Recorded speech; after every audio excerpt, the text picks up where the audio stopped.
Egypt ein kleines Wasserdreieck, das auf keiner Karte verzeichnet ist, an dessen genaue Ausdehnung unbekannt ist. Und da kennen wir alle die Geschichten am das legendäre Bermuda Dreieck. Umgeben von Geheimnissen und Anlass für die wildesten Verschwörungstheorien der Menschheit. Gilt dies geografische Anomalie weithin als der tadligst, gefährlichst und trügerischste Ort der Erde.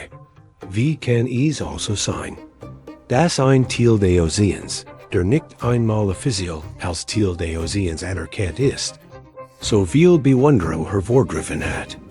Das kleine Gewässer, das unsichtbare Dreieck bildet, hat sich über Jahrhunderte langsam Racks und Verschwinden gefüllt und verdehrte die Lebendtiere. Die ist nicht nur durch Querten, sondern auch über Kurten.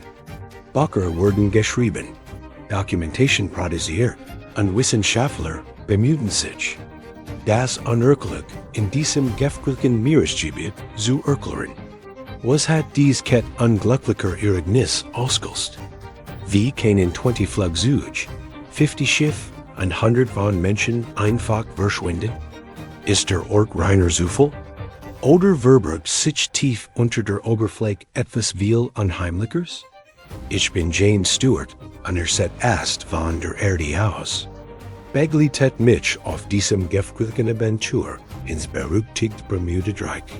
Wir reisen zurück in die Vergangenheit zu den Ursprüngen des Mysteriums, herauszufinden, wo es begann und wo davor verantwortlich war. Wir besuchen einige der berüchtigsten Fälle von Verschwinden im Dreieck. Wir untersuchen jede Theorie rund das Mysterium, von Atlantis über Monsterwellen und magnetische Deklination bis hin zu verborgenen giftigen Gassen, die aus der Tiefe aufsteigen und gelangen direkt zum Kerngersage, den wahren Schuldigen des Bermuda Dreiecks zu entlarven. Kann etwas Unerklärliches erklärt werden? Auch wenn das wie der Anfang eines Krimi-Podcasts klingt, gibt es hier tatsächlich ein ganz Mensch wissenschaftlicher Erkenntnis und Daten zu analysieren. Es ist jedenfalls eins der seltsamsten und faszinierendsten Videos, die ich je gemacht habe. Wie bereits erwähnt, ist das Bermuda Dreieck auf keiner Karte verzeichnet und wird auch von den Vereinigten Staaten, und da es grenzt, nicht offiziell als Ort anerkannt. Wo liegt es also? Inoffiziell bezeichnet man als Bermuda Dreieck eine Region im Nordatlantik, die grob von der Südostküste der USA, Bermuda und Puerto Rico begrenzt wird. Interessanterweise herrscht aber die genauen Grenzen des Bermuda Dreiecks keine Einigkeit. Schätzungen der Gesamtfläche schwanken zwischen 500.000 und 1.5000 Quadratmeilen. Es gibt also einen Spielraum von gut 1 Million Quadratmeilen. Die Region hat eine vage dreieckige Form, die sich aber auch in eine Soßel, eine Scalenlinie oder sogar in eine Route verwandelt kennt, wenn man die Grenzen verschiebt. Vielleicht war Bermuda Dreieck nicht ganz so einprägsam. Und so folgt von Anfang an ein eklatanter Fehler in vielen Diskussionen zu diesem Thema auf. Zweifellos gab es in diesem Gebiet Würfel, darunter einiges tragisch. Die Grenzen jedoch nicht eindeutig definiert, sind an sich die Angaben in den verschiedenen historischen Berichten unterscheiden. Ist es äußerst schwierig, genau Zahlen zu Todesopfern unvermissten für ein Gebiet anzugeben. Dessen Grenzen sich über Jahrhunderte hinweg ständig verschoben haben. Am faszinierendsten ist jedoch, was sich innerhalb dieses Dreiecks im Lauf der Geschichte erinnert hat. Und es beginnt wie einem halben Jahrtausend mit Christoph Columbus. Im Jahr 1492 segelt mit 3 Schiffen von Spanien aus, einen westlichen Seeweg nachzujagen und in die neue Welt zu finden. Es sehr aufregend. Nach sandwichiger Atlantikdurchquerung wurde endlich Land gesichert. Betrat eine kleine Insel der Bahamas, die San Salvador nahe. Dorthin zu gelangen, were der erst Mensch gewesen. Der die Sarasozie, an dem des Bermuda Dreieck Durchgehkeit. Oder zumindest der erst, der zurückkehrt an seinen Freunden unbekannten Daven Berichte. Man kennt sagen, hier begannen die Geheimnis. Denn schließlich tat is ja. Ausschuldig aus seinem Logbuch. Die Kurs nach seinem Tod zusammengestellt wurden, sind inzwischen übersetzt worden. Erst ein Zeichen davor, dass etwas nicht stimmt, gab es im September 1492. Columbus Logbucheintrag deutet darauf hin, dass etwas seinen Kompass beeinflusst. An diesem Tag, so beginnt der Nacht, sieht der Kompass nach Nordwesten, am Morgen dann etwas nach Nordosten. Einige Tage später berichtet von einem stark anziehenden Meeresspiegel und beschrieb auf höchst merkwürdig Weise ein Licht am Horizont. Das meint einer Kurs wirklich. Ein so kleines Gebiet, dass nicht sicher war, ob es Land war. Ein klein Wachskurs, die Aufstieg und sich erhob, was für einige Sekunden wie ein Hinweis auf Land aussah. Stellen Sie sich vor 500 Jahren von solchen Ereignissen zu ran. Amerika war ja noch nicht einmal entdeckt worden. Man wusste so wenig über die Welt. Man kann sich vorstellen, wie Geschichten, Fabeln, Geheimnis, wie auch immer man sie nennen mag, die Neugierde weckten. Anfang des 17. Jahrhunderts stach ein Schiff aus England namens Sea Venture in See, die untergehende Kolonie Jamestown worten, zu versorgen und wieder zu bilden. Unweit der Küste der unbewohnten Inselkette Bermuda geriet die Flotte in einen Hurrikan, der das Schiff zerstört und die Besitzung auf dem Meer stranden ließ. Obwohl in diesem Ereignis nichts besonders Mysteriöses war, muss es den verzweifelten Seeleuten, die sich an die Überreste ihres einst stolzen Schiffs klammerten, wie eine Erinnerung an die mysteriösen Ereignisse gewirkt haben, die sich bereits in dieser Gegend zugetragen hatten. Man vermutet, dass dieser Schiffbruch Shakespeare zu seinem Stück Der Sturm inspiriert, in dem Bermuda oder Bahamas als einen verfleckten Ort bezeichnet. So hat Bermuda einen idealen Ort gefunden, zu Rum zu gelingen.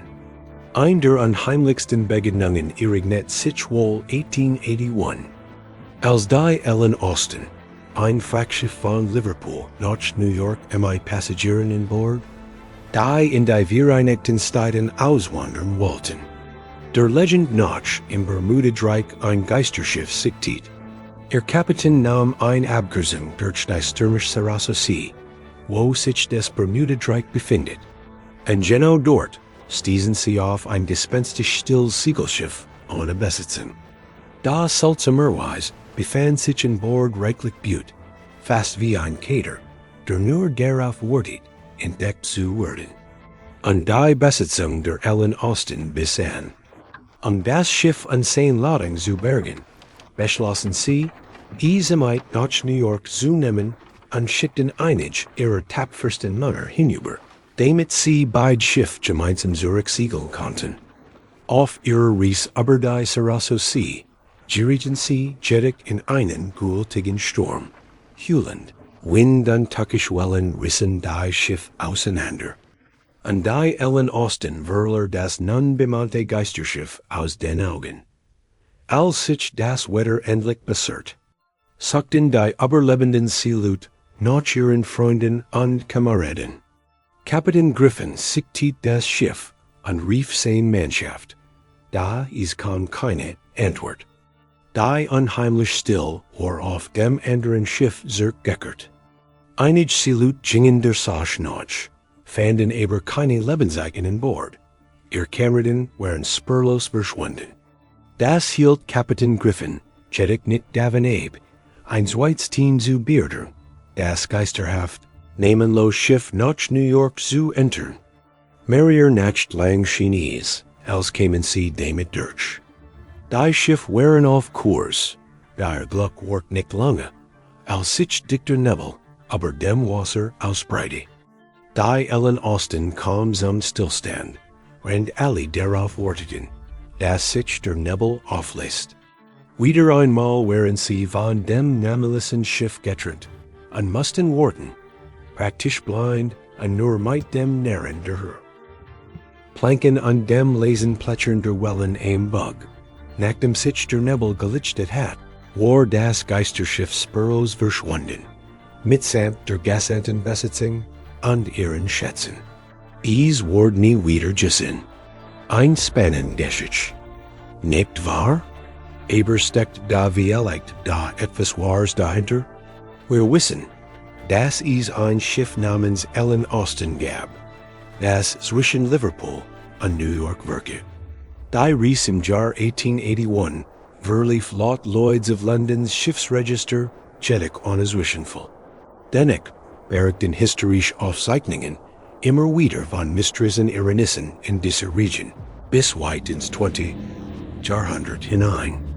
Besonders große Aufmerksamkeit erregt die Geschichte nach einer tragischen Katastrophe im März 1918. Die USS Cyclops, ein 165 Meter langes Frachtschiff der Marine, MIT über 300 Mann Besatzung und 10,00 Tonnen Manganers für die Stahlherstellung, verließ Rio de Janeiro, Ziel Baltimore. Nach einem ungeplanten Zwischenstopp in Barbados fuhr sie weiter nach Norden und wurde nie wieder gesehen. Das Verschwinden des Schiffs war der grotverlust in Menschenleben in der Geschichte der US Marine, der nicht in direktem Zusammenhang MIT-Kampfhandlungen stand. Die Cyclops setzte trotz ihrer entsprechenden Ausrüstung keinen SOS-Notruf ab und ein umfangreich Suche blieb ergebnislos. US-Präsident Woodrow Wilson sagt später, nur Gott und das wir wissen, was mit dem großen Schiff geschah. 1941 verschwanden zwei Schwesterschiffe der Cyclops auf fast derselben Route spurlos. Ein Zitat aus dem Magazin Santa Fe von 1920 beschrieb den Vorfall so: Sie verschwand, als heit ein gigantisches Sunliauer sie samt, Besatzung gepackt und in die Tiefen der Ozeans gerissen. Die Tragik ihres Untergangs wurde noch dadurch verstärkt, dass kein einziges Schiff auf der Route der Cyclops per Funk Hilferuf empfangen hat. Jahr später folgt in derselben Region ein weiter militärische Tragödie, was die wachsenden Spekulationen über ein seltsames Phänomen, einen Fu, oder besser gesagt, ein Boje, nur weiter befeuerte. Im Dezember 1945 starteten 5 TBM Avented Torpedo Bomber der US Navy MIT 40-Mann Besatzung an einem Flugfeld in Fort Lauderdale am Bungsangriff über nähegelegenen Küsten der Schiffahren. Da der Kommandant der als Flug 19 bekannten Mission Verler aufgrund eines offenbar defekten Kompasses die Orientierung erfunkt in den Tower. Wir wissen nicht, wo wir sind. 20 Minuten später, nachdem aus unbekannten Gründen das Kommando und einen neuen Kommandanten übergeben wurden war, fielen die letzten Worte von Flug 19. Es sieht so aus, als würden wir in Wildwasser geraten. Wir sind völlig orientierungslos. Alle 5 Flugzeuge flogen ziellos umher, bis ihnen der Treibstoff ausging und sie gezwungen waren, im Meer zu entwässern. Am selben Tag verschwand auch ein Rettungsflug mit seiner 13-köpfigen Besatzung. Nach einer einwöchigen, großangelegenen Suche, die keinerlei Spuren erbringt, erklärt der offizielle Bericht der Marine, es sei, als wenn sie zum Mars geflogen, wieder Rakteil noch Spuren der Piloten oder ihrer Flugzeuge wurden jemals gefunden. Die Umstände wurden immer verdächtiger. Da es ist seltsam Gebiet, vor der nicht länger nur Schiff. Es schien sich nun auch nach oben auszudehnen und als einzuschlagen, was darüber flog. Im Dezember 1948, nur wenig Jahre nach dem Verschwinden von Flug 19, verschwanden 30. Januar ein britisches Passagierflugs, mit etwa 30 Personen an Bord auf dem Flug, aber den Authorn nach Bermuda. Ein Jahr später verschwand die BSI Star Ariel, der Gleichflugzeug Vesuver, auf dem Flug von Bermuda nach Kingston in Jamaica. Beide Flugzeuge wurden nie gefunden. So viel Würfel auf so kleinem Raum, die alle damit begannen, dass Columbus etwas Seltsames in seinem Kompass bemerkt, ohne wirklich Beweis oder Erklärung davor, warum Gemmen die Punkt verbinden an diesem Gebiet einen Namen geben muss. Das tatsächlich Bermuda Dreieck war der Name, den der amerikanische Autor Vincent Gallas in der Februar-Ausgabe 1964 des Magazins Argusy Walt. Man sie Linie von Florida nach Bermuda, ein weiter von Bermuda nach Puerto Rico, und ein dritt zurück nach Florida durch die Bahamas. In diesem Gebiet, das als Bermuda Dreieck bekannt ist, hielten sich die meisten spurlos verschwundenen Menschen. Mangels handfester Beweis, Abby's wild Spekulationen über diese Theorie, und wenig überraschend verselbt sie die Welt. Plötzlich, wie bei einem genialen Detektiv, der einen Serienmord aufklärt, schienen die Mysterien miteinander verbunden. Der Artikel war ein Meisterwerk der Verschwörungschinerie und suggerierte, dass Dunkelmagnet im Werk seien. Zur Einordnung, dies war die Zeit bei Kalten Krieges und der Kubakreis, als Verschwörungschinerie angeregt allgegenwärtig waren. Gleichzeitig folgten die NASA und die Wissenschaft im Allgemeinen immer mehr Wissenslücken und lieferten Antworten auf viel der großen ungelösten Fragen des Lebens. Daher im Bermuda Dreieck gab es ein Phänomen, das sich auf faszinierende Weise jeder Erklärung zog.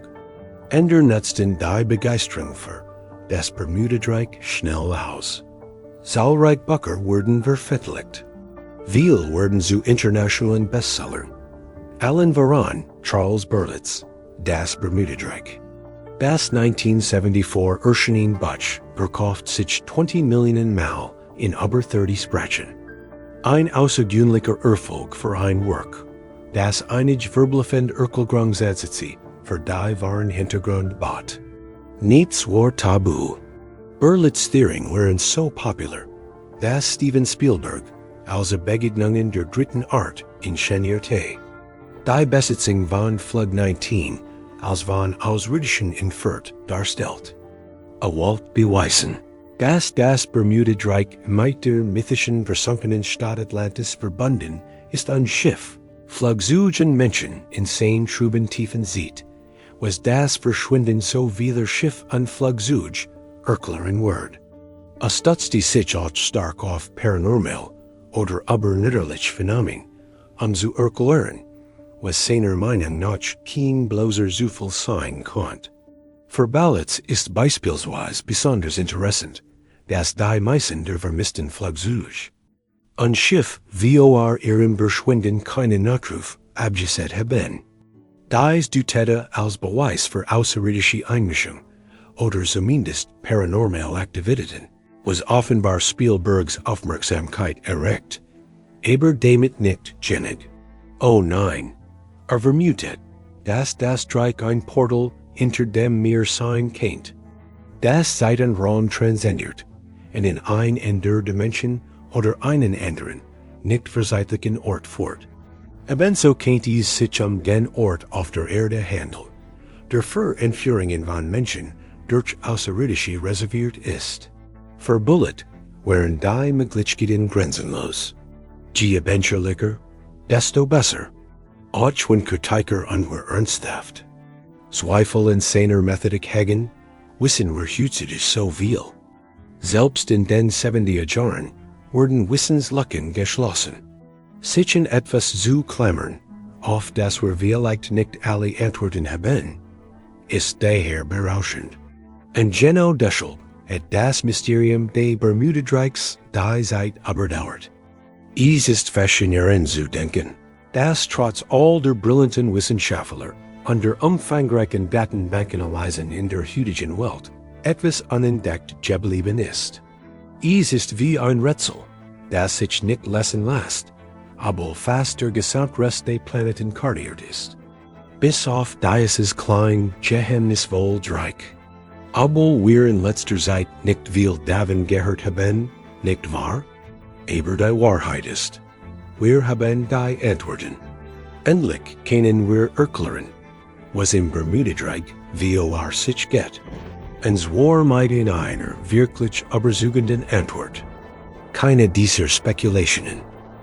Wir sind in erster Linie ein Kanal für Geowissenschaften. Und so garnisch auch ein Video über Atlantis, Geisterschiff an Alien-Entführungen machen, Word. Vielleicht gibt es ja eines Tages plausibler, wissenschaftlich fundierte Theorien zum Bermuda Dreieck und seinen Verschwunden. Immer wieder tauchen Navigationsprobleme auf. Wir haben bereits einigsvoll angesprochen, etwa den Kompass von Columbus, durch seinen Dienst versagt, an Flug 19. Der Renn seines Trainingsfluges seine Position nicht mehr bestimmen konnte. In fast jedem Bericht über das Mysterium des Bermuda Dreiecks wird erwähnt, dass es einer von nur zwei Orten auf der Erde ist. Der Ende ist das Teufelsmeer vor der Küste Japans, in denen ein Kompass nach geografisch Nord und nicht nach magnetisch Nord sieht. Kennt das zu Kompassfell Function führen, so dass das Schiff und Flugzeug stark vom Kurs abkommen? Kurs Aufrichtung zum Thema Kompass.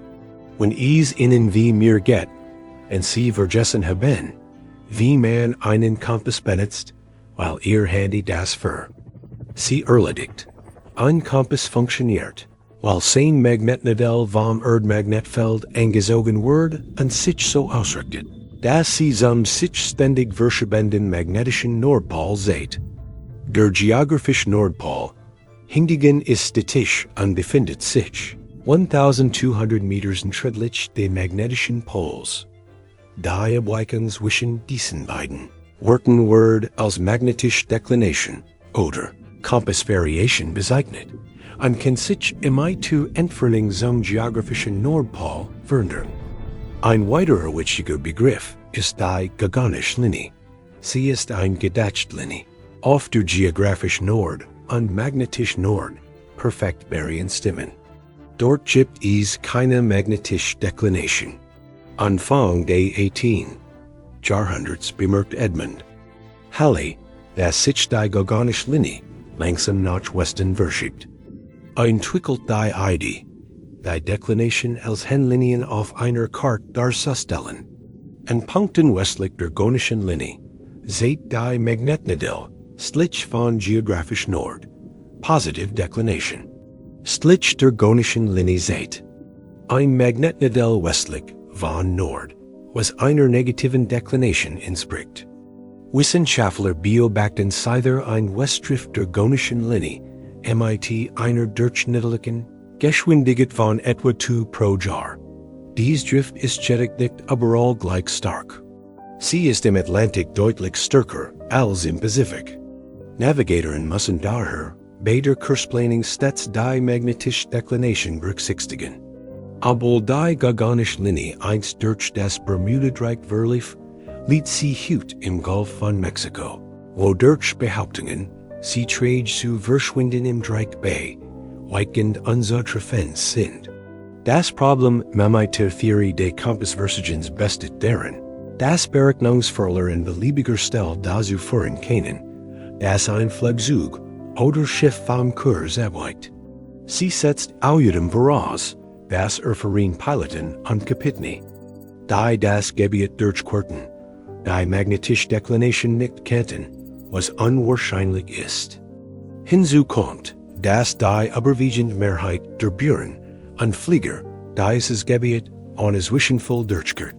Auffällig ist auch, dass in diesen Fällen, insbesondere auf See, fast immer keine Reptile gefunden werden.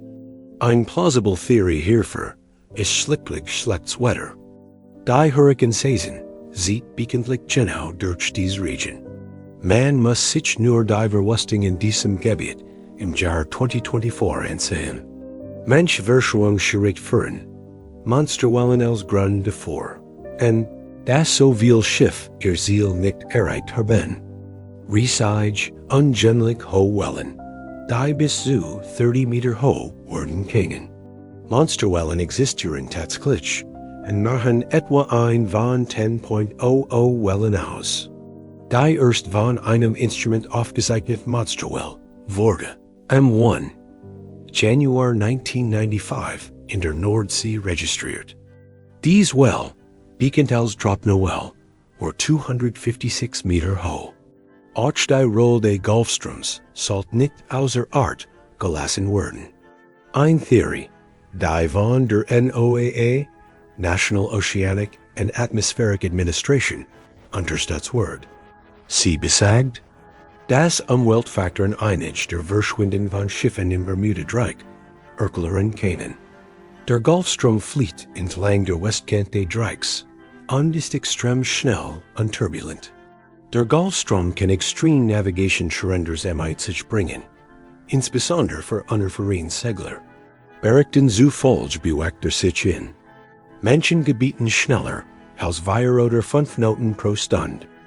Das ist 300 Mal schneller als der Amazonas. Dies Strom kann Segler 100 von Kilometern vom Kurs abtreiben, wenn sie nicht rechtzeitig reagieren. Sie kann auch jegliche Spuren von Katastrophen schnell verursachen. Immer populär. Werden dann tatsächlich die neueste wissenschaftliche Theorie, basiert auf Methan. Wir kennen es hauptsächlich als besonders starkes Treibhausgas, das von Kühen stammt. Doch Großmengen Methan sind in Sedimenten unter dem Meer eingeschlossen. Im Jahr 2016 entdeckten Forscher der Arktischen Universität Norwegens Krater vor der Küste des Landes, die bis zu 800 Meter breit und 150 Meter tief waren.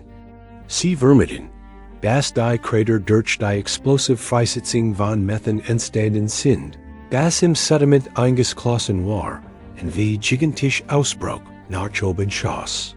Obwohl ihre Forschung ganz klar macht, dass sie keinerlei Verbindung zum Bermuda Dreieck behaupteten, sahen sich andere Wissenschaftler, darunter der russische Forscher Igor Jeltsov, dennoch veranlasst, diese Verbindung herzustellen. Und natürlich haben insbesondere viele Medien diese Theorie begeistert aufgegriffen. Die Astromtheorie ist zwar möglich, aber höchst unwahrscheinlich. Methangas, Geomagnetismus und die stürmischen Wettersystem der Karibik machen deutlich, dass diese Region sowohl für Flugzeuge als auch für Schiffe gefährlich sein kann. Die sind plausible wissenschaftliche Erklärungen, die des Bermuda Dreieck in mystisieren. Die Wahrheit ist jedoch, abgesehen von diesen offensichtlichen Umweltbedingungen, reicht die bloß irgendein wissenschaftlicher Begriff wie Geomagnetismus oder Methanosbruch nicht aus, unwiderlegbar Beweis zu liefern. Es handelt sich Hypothesen oder Spekulationen. Es sind keine endgültigen Schlussfolgerungen. Wo also sind die wahren Beweise? Letztendlich Urslen, ein Tagebuch aus dem Jahr 1492, ein Zeitschriftenartikel aus den 1940er Jahren und sogar ein Bestseller aus den 70er Jahren, alle dieselbe Geschichte. Da betrachtet man die tatsächlich verfügbaren Daten zu Flug- und Schiffsunglücken der letzten Jahrzehnte und vergleicht sie mit anderen Regionen der Welt. So offenbart sich ein ganz anderes Bild. Tatsächlich ist es gerade das Fällen einer solchen Geschichte, das unsere Wahrheit fort. Im Bermuda Dreieck geschieht nichts Außergewöhnliches. Es zählt nicht einmal zu den erfreulichsten Meeresregionen der Welt. Nutzt man die Daten zu Schiffsunglücken und Umweltverschmutzung für Forscher. Aber 150.000 Eintraus den Jahren 1982 bis 2015 verbleiben etwa 9. Zero Vorfall für die Analyse. Davon erreichten sich lediglich 361 im Bermuda Dreieck, also nur 4%. Die seht, dass die Ursachen für Unfälle im Bermuda Dreieck dem weltweiten Muster weitgehend entsprechen, wobei Kenderungen etwas seltener vorkämen, vermutlich aufgrund der Nähe zu großen Handelsschiffen. wo die Bedingungen im Allgemeinen ruhiger sind. Interessanterweise wurden zwischen 1982 und 2015 im Bermuda Dreieck keine Fall von verschwunden gemeldet. Der YouTuber Johnny Harris besagt Schifffahrtsdaten aus dem Jahr 2021 von Lloyd's List, einer globalen Publikation für die Schifffahrt, und ging noch einen Schritt weiter. Die Daten zeigten, dass in diesem Jahr weltweit 18% aller Schiffe während ihrer Reise einen Unfall erlitten, darunter auch Mysteries verschwinden. Von den 8.634 Schiffen, die das Bermuda Dreieck durchführen, gab es nur zwei solcher Unfälle, 2%. Laut den Daten von Lloyd's List ist die Gefahr, im Bermuda Dreieck zu verschwinden, sogar 90-mal geringer als im globalen Durchschnitt. Lloyd's of London und die US Küstenwache bestätigen diese Aussage, auch wenn sie keine so niedrig Zahl wie Johnny in seinem Video nennen. Sie geben an, dass die Anzahl der im Bermuda Dreieck vermissten Schiffe prozentual Gissing der Anzahl in anderen Teilen der Welt entspricht. In den letzten 10 Jahren sind die jährlichen Schiffsverluste sogar 70% zurückgegangen. Regionen rund das Bermuda Dreieck wurden bei Zwischenfällen kaum berücksichtigt. In den letzten 10 Jahren waren sie China, Indochina, Indonesien und die Philippinen mit Abstand am stärksten betroffen, gefolgt vom östlichen Mittelmeer und dem Schwarzen Meer. Wie sieht es mit den Flugzeugen aus, die darüber fliegen? Betrachten wir die Flugzeugfall, so kennen wir die Datenbank der National Transportation Safety Board, NTSB, einzeln. Dies umfasst alle untersuchten Unfälle von 1962 bis heute, sowohl zivil als auch militärisch Flug. Hier sieht sich ein sehr ähnliches Bild, oder besser gesagt, das Fällen ein solchen. Ren berüchtigt Vorfall, wie das Verschwinden der Bomber von Flug 19 und diverse Mysteries Passagierfluggeschichten, Legenden das Bermuda Dreieck beführt haben. Ergab ein Januar analysiert der Daten, dass die meisten Zwischenfälle bei Starts und Landungen vorwiegend auf den Bahamas stattfanden. Nur wenig Zwischenfälle während des Fluges führten zu Todesfällen. Und der einzig dokumentierte Unfall eines kommerziellen Fluges war auf Fehlentscheidungen der Piloten aufgrund schlechter Wetterbedingungen zurückzuführen. Seit 1965 gab es nur einen einzigen Flugunfall über Bermuda. JetBlue-Flug N913JB geriet in schwere Turbulenzen, wodurch ein Passagier verletzt wurde. Im Fall des berechtigten Fluges 19 zeigen die Protokoll, dass Lieutenant Taylor, der Pilot, glaubt, sein Kompass sei defekt und befindet sich über den Florida Keys, einer Inselkette südwestlich des US-Festlands. Tatsächlich ergab ein später Analyse des Bodenpersonals, dass sich südlich in der Nähe einer Insel der Bahamas befand. Anstatt nach Westen in Richtung Florida umzukehren, flog weiter nach Osten, tiefer in den Atlantik hinein. Mit anderen Worten, hat die Orientierung verloren. Laut dem australischen Wissenschaftler Karl Krishnetsky ist dies mit demselben Piloten bereits mehrfach vorgekommen. Allerwahrscheinlichst nach war diese Tragödie leider auf menschliches Versagen zurückzuführen. Im Bermuda Dreieck erleben die Inseln durchschnittlich alle 6 bis 7 Jahre einen verheerenden tropischen Wirbelsturm, wobei kleiner, schwächere Systeme die Inseln häufiger treffen. Etwa 500 tropische und subtropische Wirbelstürme haben den Bundesstaat Florida heimgesucht. Florida wird von mehr Stürmen getroffen als jeder andere US-Bundesstaat. Und seit 1851 sind nur 18 Hurrikanseasons vergangen, ohne dass ein bekannter Sturm den Staat getroffen hat. Puerto Rico wird durchschnittlich 4 bis 5 im Jahr von Hurrikanen getroffen. Selbst im Jahr 2025, wenn wir Stürme verfolgen, vorhersagen, modellieren, beobachten und uns gegen sie wappnen können, richten sie immer noch enorme Verwüstungen. Stellen sie sich also wie es gewesen war, als uns dies nicht möglich war. So viel dazu. Leicht etwas ernüchternd, aber falls den Frühen das Thema mal ansprechen, kannst du ihnen getrost versichern, dass das Bermuda Dreieck nichts Besonderes ist. Es ist unbestreitbar eine der wettertechnisch extremsten Regionen der Welt. Daher war es leider nur logisch, dass es im Lauf der Jahrhunderte immer wieder zu Zwischenfällen kam. Aber die Wahrheit ist, statistisch gesehen ist das Risiko, durch das Bermuda Dreieck zu reisen, nicht höher als irgendwo sonst auf der Welt. Tatsächlich ist es deutlich sicherer, als wenn ich für meinen langweiligen Sommerlaub von Dove nach Kalala reise. Traurigerweise scheinen einige dieser tragischen Ereignis schlicht auf menschliches Versagen an ein der wettertechnisch extremsten Regionen der Welt zurückzuführen zu sein. Nicht mehr und nicht weniger. Tut mir leid, Aliens. Aber die gute Nachricht ist, der Flutsch ist gebrochen. Das Bermuda Dreieck ist nun ja relativ langweilig, oder? Wie ich es gern ausdrück, herrlich unspektakulär. Und mal ehrlich, ein bisschen mehr Unspektakel in unserem Leben kann uns im Moment wirklich götten.